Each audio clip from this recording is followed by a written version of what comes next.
As a science teacher, my goal in completing the MET program was to find a way to merge science education with technology. A great example of this is this simulation done by ETEC at the University of Boulder, Colorado. I decided that a circuit represents my journey through the MET program for several reasons. For one thing, it's circular. As you'll notice, just like the electrons traveling around through this circuit, so did I move through my learning in the program. The things that I learned in the first stop of my program were important later on. And again, the things that I learned later on, when I go back to visit my learning from the beginning of the program, are going to make an impact too.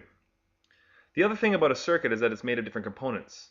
Some have a lot of resistance and others not very much at all. Some serve certain functions and again, others serve different ones. And the same was true for my classes. While what I learned in one class was important for another one, no two classes were exactly the same.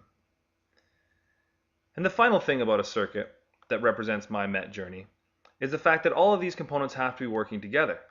They're all doing their own jobs, but if one of those components stops to work, like in the case of this switch, then the entire circuit stops.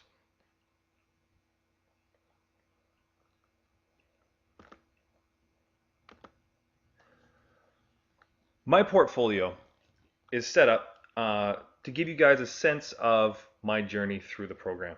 The first thing you'll notice is across the top there is the header bar, which takes you to the home page, my portfolio page,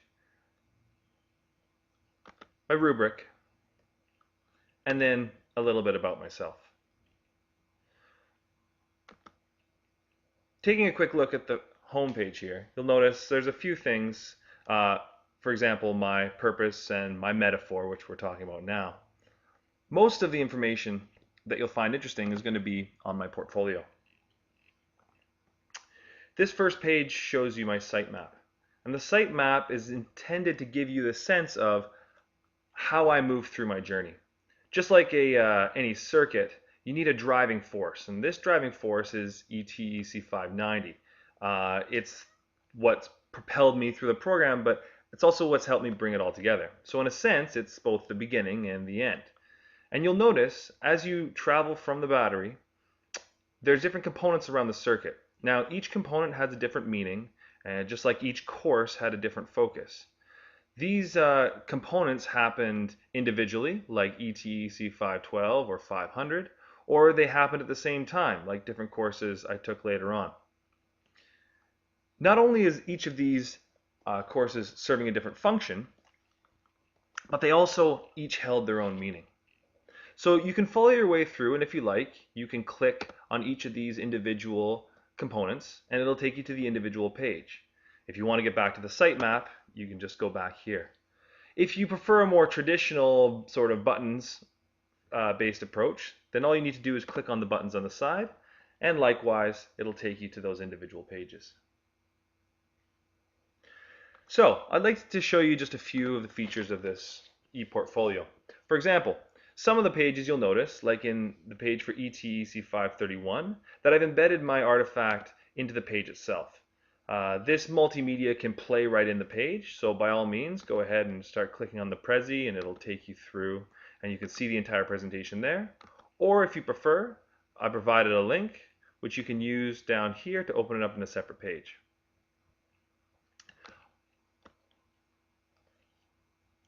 Other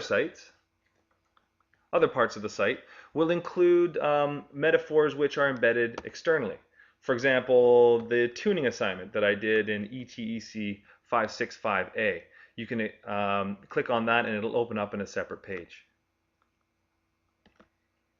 Or for example, the site that I built in ETEC 530. Again, opens up in a separate page. Now, by all means, even though I've created this portfolio to mimic my travels through the MET program, by all means, go through it at your own pace, at your own direction, and click wherever you like and travel about it however you will. Of course, one of the most important lessons I've learned in the MET program is the constructivist viewpoint, where You choose your own path and you make your own understandings, and so please feel free to do the same with my site. I hope you enjoy it.